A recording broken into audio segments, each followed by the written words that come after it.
Hey, I'm Travis Toy here today with AmericanMusical.com. So, just want to talk about my history a little bit. So I started this instrument when I was 12 or 13 on a dare from my mom because I've been playing drums. My dad played drums and pedal steel. So I've been playing drums for a while. I started playing drums when I was 8 or 9, and I don't know. I think I was getting a little bored with it maybe, and maybe my brain was longing for more, musical content. So yeah, on summer break, my mom said, you're bored with drums, you ought to go in there and try to play your dad's steel guitar. And I went, okay, I'll try that.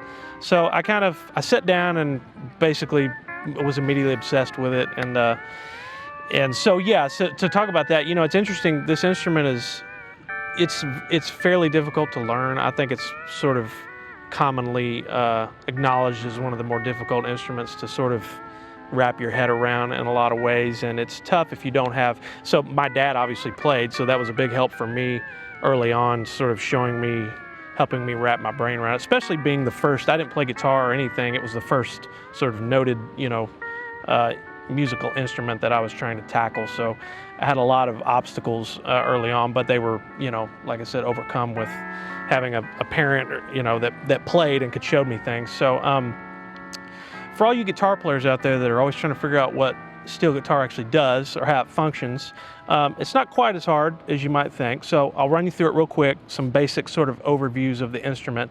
So this tuning, there are two different tunings. I don't have the back tuning on this guitar, but this tuning is an E9th tuning. So, E tuning, an E chord having an E and a G sharp and a B in it, right? A 1, 3, and a 5. It has that. So I have two E's, have two G sharps, the thirds, and I have two fifths, or the root, or the fifths, or a B. So there's some other, what gives it the 9th is there's also an F sharp, there's two F sharps, which is your 9, right? So you have, there's also a major 7, and low there's a dominant 7, which is sort of the ugly step cousin of the tuning. So if you don't play that, you have a really beautiful, like a major 7, 9, right? So ignoring the 9 and the major 7, just talking about the root, the third, and the fifth, that's sort of the core of, and manipulating those is sort of the core of this tuning in a lot of ways. So you've got a bunch of pedals, but you have two pedals that are sort of the meat and potatoes of making the tuning function, okay? So we're in E, right? We had an E, a G sharp, and a B.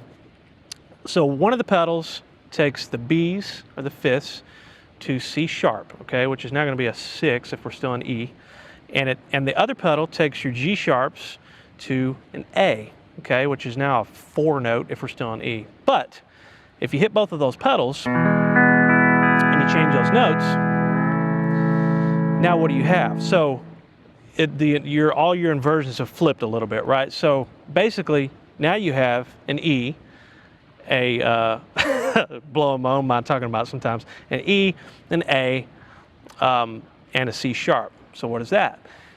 If we're in A chord, now we have a 1, a 3, and a 5, right? But the sort of assignments on the strings have changed. So that's what kind of is sometimes difficult for guys to wrap their brain around, but that's all that's happening. And those pedals are your very stereotypical, country licks.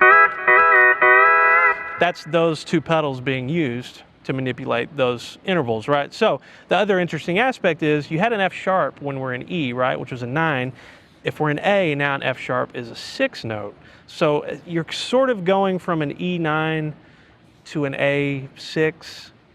You still have a D note in there, which was a flat 7. Now that's a 4 note for an A.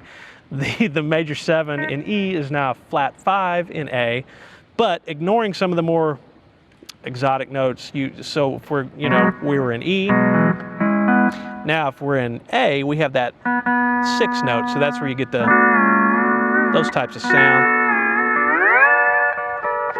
right? All the swing stuff, all those types of things. So that's a very basic explanation of the tuning. There's obviously, like you see all the other things I have. A lot of the other pedals I have are just more ways to manipulate intervals, basically, to get me to where I can get some altered chords and different all these types of intervals. So yeah, that's a basic explanation for guitar players. So that being said, I think one of the problems, one of the long-running, it's not a problem, but it's an interesting, this instrument is very stereotyped as a country instrument. I understand why that is, because it's got an interesting history in that sort of, before pedals it started as a Hawaiian instrument essentially, right? And then in the early 50s, pedals started getting added. I won't go in the whole history of that, but people started adding pedals and figuring out how to bend strings, and that became more prominent. And it was interesting because those things were developed on the instrument sort of along with a genre of music. So I don't know that there's another instrument that was almost exclusively developed along with a genre of music, the genre of music being country music. So because of that, it was obviously used in country applications more often than not. That being said, there was, innovators like Buddy Emmons and different guys like that were playing jazz and playing all kinds of bop tunes and Charlie Parker tunes and all these things.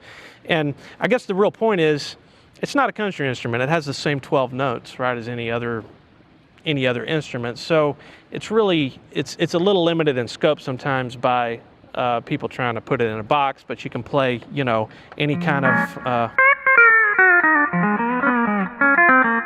some Charlie Parker tunes or what have you. Tons of, I can flip on my trusty EVH thing and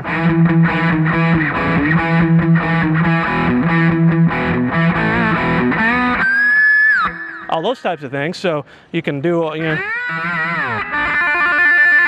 these types of things, right? So again, and that's possible because it has the same 12 notes that any other instrument has.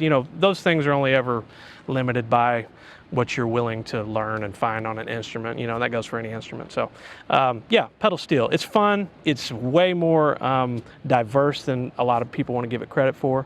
And that's why I love it so much. It's a lifelong journey for me. We never stop learning on any instrument, but you find new things and exciting things, and you branch out and and do all that. So any of you guys that are just starting, I really encourage you to learn the things that made the instrument sort of exist in its prominence, being all the country, all these types of things, but also if you like pop music or you like R&B or you like rock and roll or jazz or fusion or anything, all those things exist on here. You just have to go find them. So I'd encourage you to do that. So for any of you guys that are wanting to get into steel guitar and looking for cool stuff to listen to sort of inspire you on the instrument, there's a lot of, Buddy Emmons is a name that you hear a lot in the community. He's a hero to many, including me. He's one of his first sort of his revolutionary records that came out is called Steel Guitar Jazz. I think you can find it on Apple Music or Spotify, or I'm sure you can find a seed of it somewhere. That's a great record. He's doing everything from, I think he does Cherokee on there, and a few covers and some originals. That's a really cool one. To jump outside of the country realm of guys, I was saying earlier, a lot's been done. I'm not necessarily doing anything that hasn't been done. I'm doing my take on some things that have been done, but there's a great player named Hal Rugg who was a hero to a lot of guys. He had a really interesting album called Altered Ego that you can probably dig around and find, and it's really very fusiony and super hip and cool, especially for the time. Some original tunes he did on there that sort of blew my mind as a kid, and I had no idea. I still don't know some of what's happening, but it's really, really great record. For me, I was born in 1980, 40 years old, so when I started playing, I was 12. So for me, 90s country stuff is a huge influence, on my learning. So you've got guys like Paul Franklin that played on a bunch of that stuff, Bruce Boughton, basically put on a 90s country, Spotify or Apple Music playlist and just get ready to learn a bunch of stuff. Because in that era of the genre, every song had a great pedal steel solo and a chicken picking solo and a fiddle solo and all that stuff. So that's a great resource for just sitting down and learning something new, right? So I recently had a record come out, if you're interested in that type of thing, of what I do. It's called Entry Point. Came out in the end of 2019. And I've wanted to do a record for a long time, but I didn't want to do covers. I wanted to write some stuff, sort of the things that are floating around in my head for this instrument. So I sort of did that. I took a year and sort of worked on it all of 2019. And there's everything from, the title track is very sort of influenced by, I listened to a lot aside from listening to country stuff in the 90s, I listened to a ton of artists that were on a label called GRP, which was a jazz label that had guys like Lee Ritenour and Dave Grusin and Dave Weckl and John Patitucci and all those types of fusion guys. I listened to a ton of that stuff.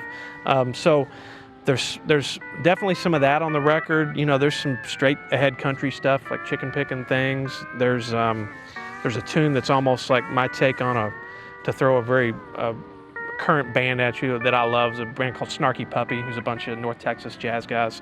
There's a tune on there that was sort of like, what if I played Snarky Puppy things on steel? There's a rock tune that's, so a lot of the things on the record are definitely me writing songs that are based off of things I listened to as a kid. There's a rock tune called Wingman that is like me playing Joe Satriani on steel, basically. And a good friend of mine, Andy Wood, who I'm sure a lot of you guitar players are familiar with, played guitar on that song. He's very hard to keep up with, so I did my best to keep up with what Andy did. But there's a ballad on there. There's a tune that I'm playing piano, and steel is sort of an accent to it. So anyway, it's really cool. I wanted to make a record. I sort of jokingly said to somebody earlier, I don't necessarily enjoy listening to steel guitar music. I actually don't listen to that much steel guitar music. I'm influenced by a lot of things outside of that realm that I like to then try to bring to the instrument and figure out, a way to include this instrument in that genre maybe. So, so it covers a wide variety of stuff. I think there's kind of something on there for everybody, even guys that, some of you guitar players that can't stand like real hokey country stuff. There's some stuff on there for you. For guys that do like that, there's also some stuff on there for you. So check it out. Entry Point, it's on everywhere you purchase and consume music, Apple Music and iTunes and Spotify and Amazon Music. And there's a guy selling it on the corner down here. I just saw him. I have to shut him down on the way out. Anyway, yeah, check it out. Thank you.